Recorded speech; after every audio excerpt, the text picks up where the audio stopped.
Down the mighty slope. Now I went downward very quiet and slow into that darkness, and did make but a cautious way, for now you shall know me truly wrapped about with such a night as did seem to press upon my very soul, and such as you shall never have seen nor felt, so that I did seem lost even from myself, and did appear as that I went presently in unreal fashion, and did pass onward forever and forever through everlasting night, so that odd whiles I did make to walk with random, as that I stepped no more upon this earth, but did go offwards into the void. Yet was this foolishness of the mind set straight and proper each time that it did come about, for lo!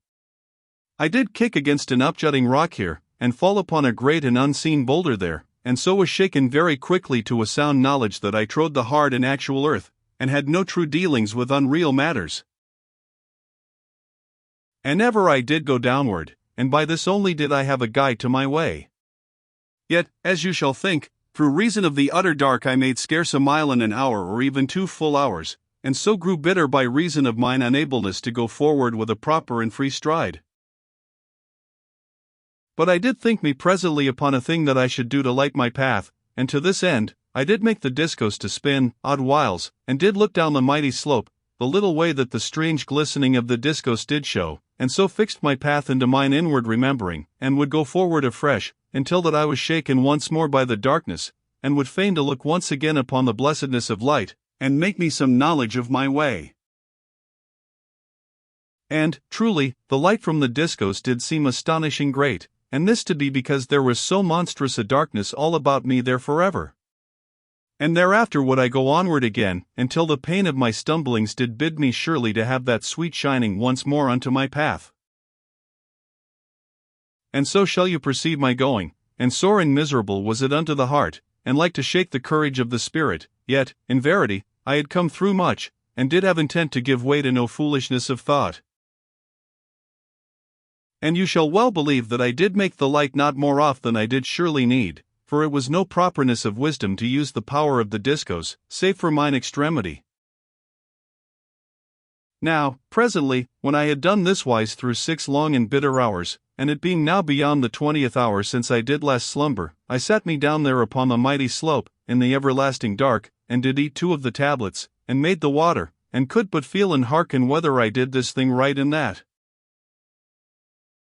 And when I had eaten and drunk, I unfolded my cloak, and wrapped it around me, and placed the scrip and the pouch under my head, and the discos I took to company me, and so fell swiftly upon sleep, yet did think earnestly but vaguely upon Nani, as I came unto slumber. And I slept all but 6 hours, and did waken very sudden there in the utter dark, and I got me to mine elbow, and did listen very keen, for I had waked immediately, as that something had touched me or come nigh unto me, and I gripped the discos, and listened, but there did not even a little sound come to me out of all that night. And presently I had more assuredness that naught did make harm about me, and I sat me up in the dark, and reached for my scrip, and did eat and drink, there in that utter night, and fumbled somewhat, as you shall think. Yet I was done in a while, and got my gear upon me, and the discos into my hand, and so to my feet in forward. Now all that day, I did have a strange unease of the spirit, so that I stopped off to listen, as that my soul told of something nigh unto me that did follow very quiet.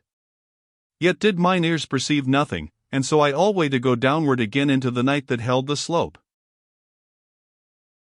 And here should I tell how that in the early part of the 7th hour, after I had eaten and drunk, and went forward as ever, upon my journey down the mighty slope, I did have a very sore tumble against a sharp rock, for I put my foot sudden into a small hole, and this did make me to pitch.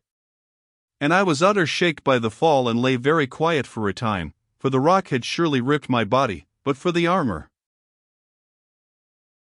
And after that I was something renewed of strength and spirit, I made that I should go no more upon my feet, but upon my hands and knees, and thus should I feel the way that I went, and have a less need of the discos, which had not overmuch use to light my way, in that I shone it not often, and did guess more than I did perceive, as you may think. And so I crept all that day, which was a bitter way of travel, yet had I done many a sore mile thus through the night land. And when that I had gone downward for 18 hours, and eaten and drunk thrice, I ceased from my labor, and did feel about in the darkness, that I come to a level place for my rest, and so did find presently a place not so bad, and did push and cast away such small boulders as had been like to irk me. Then did I eat and drink, and afterward composed me to my sleep, and had many a thought of Nani, as I did drift unto slumber, yet also had I memories of the strange half-fear that had been with me all that day, as though something went constantly near me in the dark. And because of this, twice did I rise unto mine elbow, and listen, but heard no sound to trouble me, and afterward did trust that I did but fancy, and so came at last unto slumber, that yet was not over restful, for truly I did listen even as I slept. And when I had been asleep scarce 6 hours, I waked again very sudden, as I had done before, and had belief that something did be anigh unto me, and I gripped the discos, and did hearken, yet was there no sound that mine ears did wot of, neither wrought that had power to be surely known of the spirit. And all that day was as the day before, save that about the 8th hour I came near to fall into some monstrous pit in the great slope, but did only fall with my breast upon the edge, and so drew back, and presently did crawl all around it in the dark, and come safe unto the lower side, yet shaken and put more in trouble of spirit than before, and fearful how I should go, for I knew not whether I had come among such things, or whether I had but few to sorrow me. And so you shall perceive that I went over cautious for a great while in all that utter dark, but did think at last upon a plan to go with more surety and speed. But to this I did need a cord, and surely I had no cord upon me, and if a boy be no boy that hath none such about him, shall not the same be said of any man. And this I did think, as I searched me, for the sayings of that day had many that were like to this. Yet in the end I did compass my plan, for I did buckle the scrip and the pouch together, and took one of the straps from the pouch, and this strap was long and thin, and well suited unto my purpose. Then I fixed a stone into the end of the strap, and buckled it there, and after that, I cast the stone before me, as I went upon my hands and knees, and I did hold to the hither end of the strap, and so was able to have something of knowledge whether there lay any great deepness immediately before me, and this wise to strive that I fall not down some monstrous cliff in the night. And so did I go, casting the stone continually to my front, down the slope, and this you shall think to be a cumbersome fashion of travel, yet was I in better case than in all the time since I had begun to go downward of the mighty slope and the everlasting darkness. And at the 18th hour I did sleep, and was waked strangely before the 6th hour, even as I had waked before. And this did put always upon me a new wonder and unease. Yet did no harm seem to come unto me, and I did strive that I have no needful trouble of mind. But that something was always nigh unto me in the dark, I do truly believe, yet have I no knowing that it was evil, for it harmed not me. And 3 days more I journeyed thus, and did never cease to creep downward weariful upon my hands and knees, and the discos I had to my hip, and so shall you know how I carried it. And by this, as you do know, I had been on the great slope 6 days of utter dark, and did have no wotting but that I went unto some dire and dreadful place, for, surely, I had gone forever downward a monstrous way. And here, before I tell further, I must set down how that the cold was much gone from out of the air upon the slope, and the air was grown, as it did seem, very heavy unto my chest.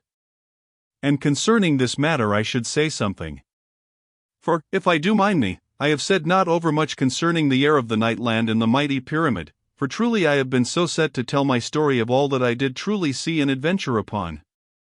Yet, though I have said but little, you will surely have perceived that the air of that far and chill time was not as the air of this, but was thin and keen within the night land, and lay not, as I do think, to a great height above the land, but only nigh to the earth.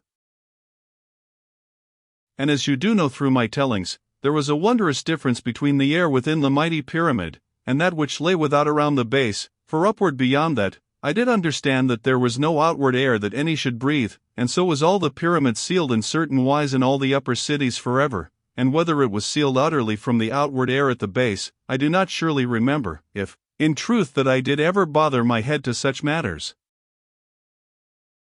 Yet, if I be set proper in memory and understanding, we did draw air from the underground fields, but whether they gat any change or newness of air from the night land, I have no knowledge, and do lament that I have no sure knowing.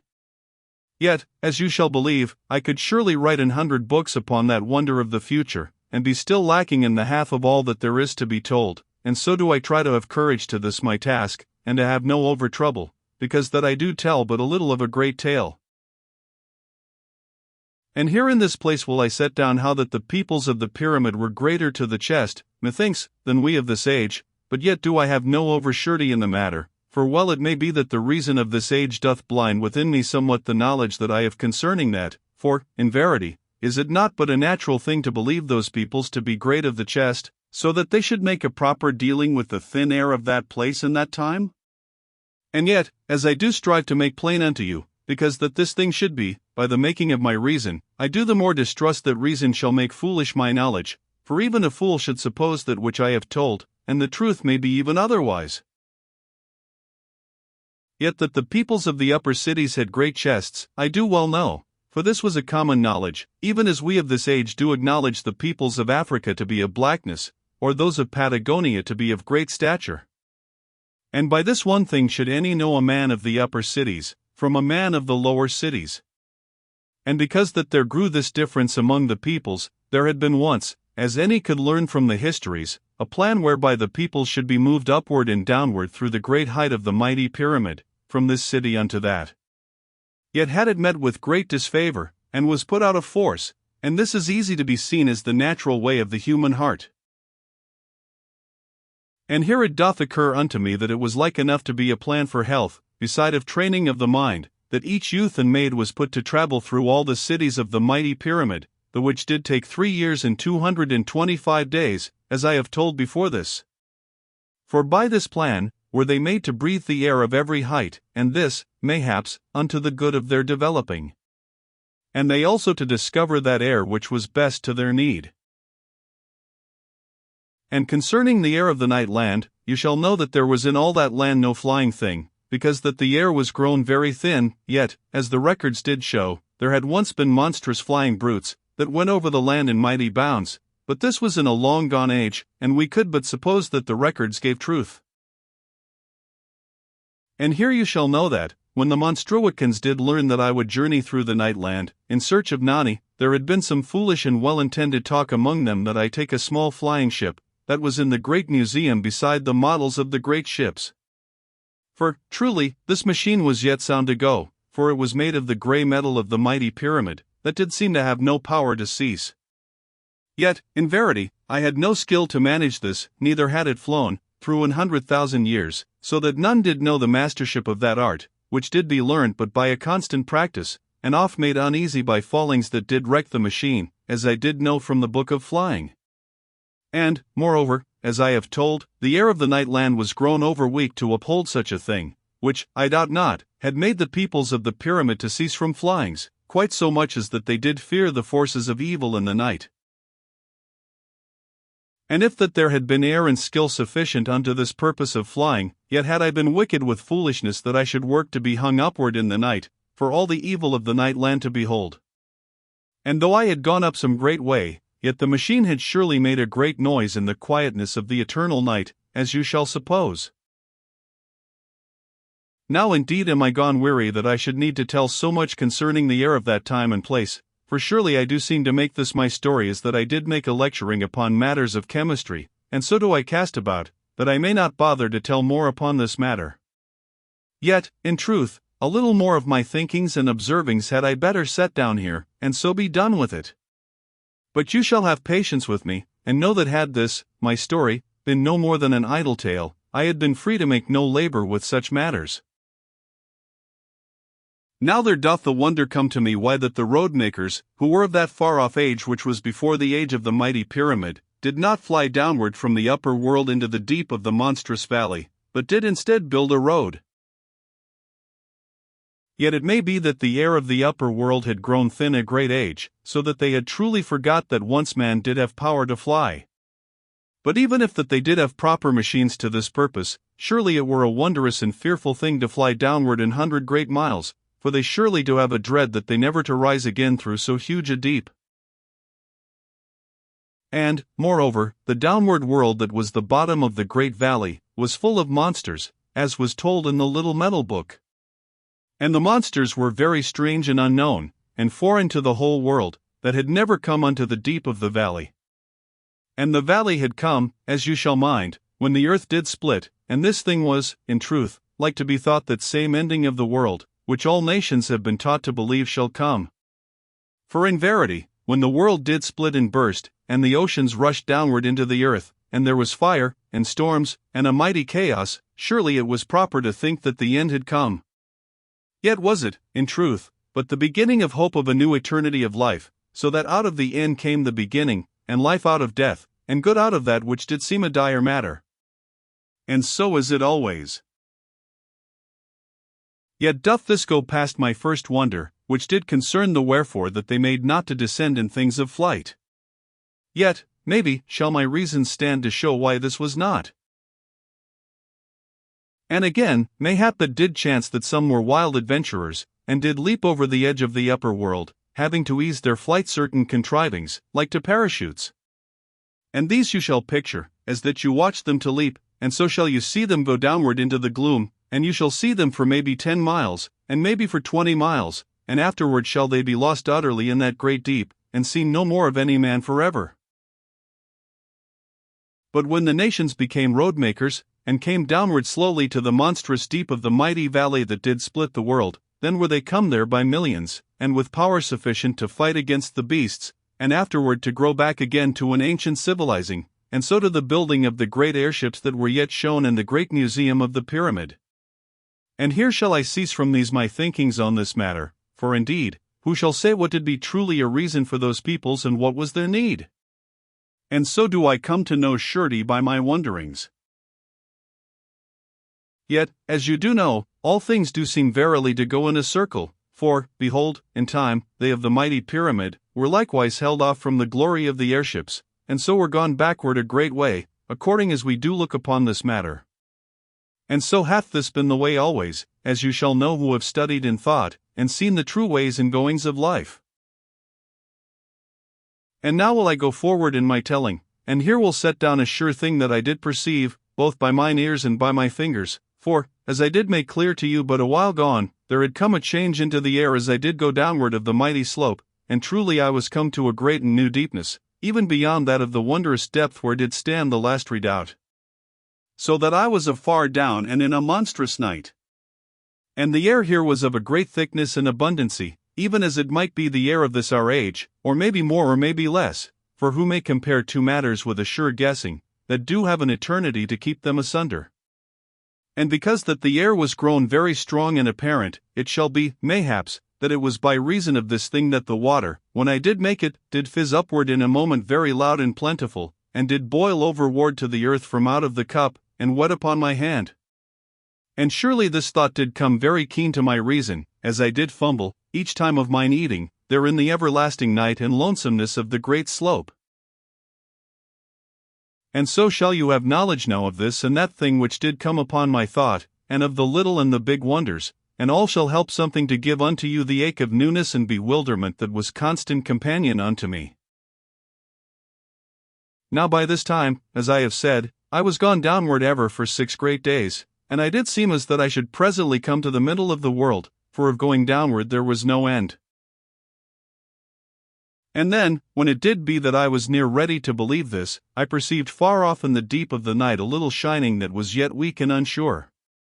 And I do not know whether I can truly give unto you the great astonishment and pain of hope that did come upon me, so that I grew sick in all my being but to behold once again the blessedness of light, and to have help unto my belief that I went not downward to an utter desolation. And I stood upward from my knees, and did look very earnest, and surely it did seem that a light was there afar downward in the night, and again it did seem that I must be plagued by my hopes and by my fancy, and that there was nowhere any light. And then again I did see it very clear, and not to be mistaken, and I had a shaking to come upon me, and I gat me to a run, and made a great and mad speed down the dark slope. And lo! I was not gone any way, but I went headlong, and near brake myself, and could but hold my teeth together very fierce and quiet until that the pain was something gone from me. And afterward, I gat me again to mine hands and knees, and went slowly, as before, and so for a great hour or more, and did look oft, and alway the light became more plain to my sight, but ever to come and go, oddly wise. Yet did I go 6 hours, before that I was come anywise near to it. And by this shall you know how great a space off it had been. And lo! When that I did seem surely anigh unto it, truly was it still far away in the night, and I came not indeed near to it until that I was gone onward again for 3 hours more. And all that time did I yet go downward into the night, but the slope now did not be so utter dark. Now, presently, I made a pause, and stood upward to my feet, so that I should the better perceive the light. And lo! As I did look toward it, I heard a far-away sound in the dark, as that something did set up a strange and monstrous piping in the night.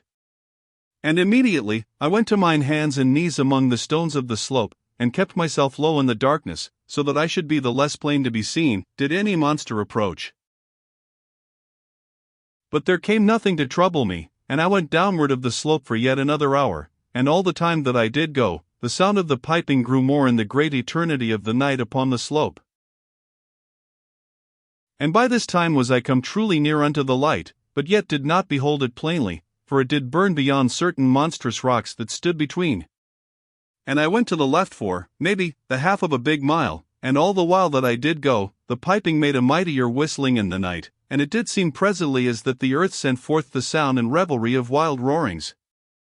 And I went the more silent, and later did kneel among 3 rocks, and peered forth for a while upon the place before me.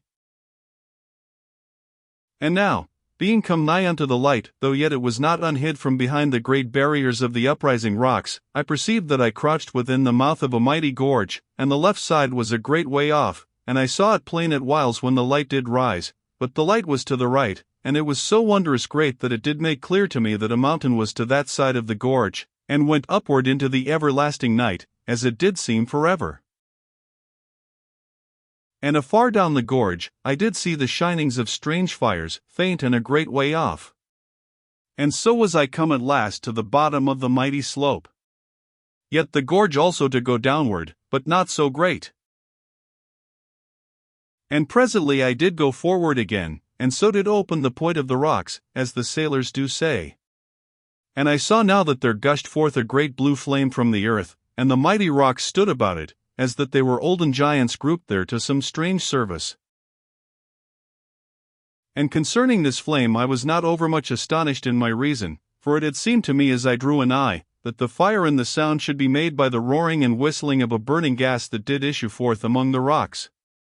Yet, truly, though it did be a natural matter, it was yet a wondrous sight, and set amazement on my senses, for the flame did dance, and sway whitherward monstrously, and sometimes did seem that it dropped so low as 100 feet, and afterward went upward with a vast roaring unto the utter height, and did stand mighty and blazing, maybe a full 1,000 feet, so that the far side of the gorge was lit, and surely it was 7 great miles off or more, but yet did show plain and wondrous.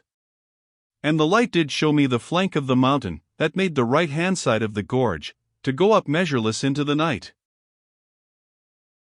And so shall you perceive that I stayed a while among the rocks that were in the mouth of the gorge, that I should gaze upon this thing, but afterward I looked this way and that way, so that I should have a knowing of the place where I was come. And it was a wild and stark and empty place, as you must perceive. And the far side did be great miles off, as I did say, and everywhere there was abundance of rock and lonesomeness. And before me there went the great and dim length of the gorge, and there were lights here and lights there, in a great distance, and oft, as it did seem, the quiet dancing of lights in divers places, but yet were these gone on the instant. And ever there was a strong and vacant silence upon that place. And presently, after that I had looked once more unto the mighty dancing flame, and perceived nowhere any life around it, I went onward down the quiet gorge. And for a great way as I journeyed was my path lit by the dancing of the blue flame, and oft should I seem to be going but dimly among the rocks, and my shadow faint and long, and lo! The flame would leap, and all the gorge come to a wondrous brightness, and my figure to shorten, and the shadows to be black and strong. And so shall you perceive how I went. And oft did I turn me about to behold the dancing of the great light, for it was solemn to my spirit, even amid so much of greatness and eternity, to think upon that flame, and to conceive that it had an utter age danced there at the foot of the mighty slope, unseen, through lonesome eternities. And this I do tell unto you, that thereby may you have some knowledge of the strangeness and the bitter loneliness of that place, which, in verity, did seem the expressing of all the lonesomeness of my wanderings. And all the time as I did go downward of the great gorge, there sounded the blast of the roaring, that was presently afar to my back, and the mountain sides did catch it here and in that place, and sent it offwards with strange and improper echoings, as of a chill piping, or oddwise as hushed whisperings of monstrous creatures, so that I did oft stoop to hide a little among the boulders, for truly I knew not but that some unnatural thing called from the darkness of the mountainside. And for 6 hours I walked onward thus, and sometimes did hide, having a sudden fear, as I have told. And presently, in a great while, the roaring was sunk to a far and monstrous piping, but in the end to no more than a far and uncertain whistling, that yet did catch strange echoes in the night. And in the end there was only a quietness. And yet, as you do perceive, there had been always a silence in that gorge, as I have told, and this to the despite of the whistling. And I do hope that you have understanding with me in this matter, for it was truly as I have told, and there is no contrariness of telling in this matter. Now in all this time that I had walked in the great gorge, I had passed 4 of the far lights that I did see from the bottom of the slope, and the 2 first and the 4th were blue, but the 3rd was green, and all did dance and quake, and sent fitful shinings into the belly of the gorge. And there came also from them whistlings, and from the 2nd one a low and strange moaning noise, and I doubted not the gas did come oddly and with trouble. And I passed these things with no great thought, for truly they were no matters for notice, after that which I had beheld. Now, as you shall mind, it was surely in the early 3rd of the 7th day of my journey down the mighty slope that I saw the first shining of the monstrous gas fountain, and from that time until now had there passed maybe 16 hours. And, as you do what, I had eat not in all my travels since that I had seen the light, so that I was gone to a proper lack inward, and moreover, it was full 19 hours or more since that I had slept, and all that while had I labored. And I ceased me from wandering, and looked about that I should come to a safe and proper place for my slumber, and this I saw very quick, for there was dry stone and rock everywhere, and no failing of holes in divers places to my purpose, so that I was soon in a little cave between 2 mighty boulders. And here I eat 4 of the tablets, for truly so many were my due, and I had not been violent had I eat more. And afterward, I made some of the water, and it did fizz up in a moment, so that I perceived that but a good pinch made a great cupful. And this I set to the count of the strong and heavy air, as I have told, which I did think to have a greater power of chemistry. And presently I slept, having my gear about me as ever, and the discos to my breast. And as I went into slumber, I thought sweetly upon Nani, as I had done, indeed, 100 times since I was come to the hopefulness of the lights of the gorge.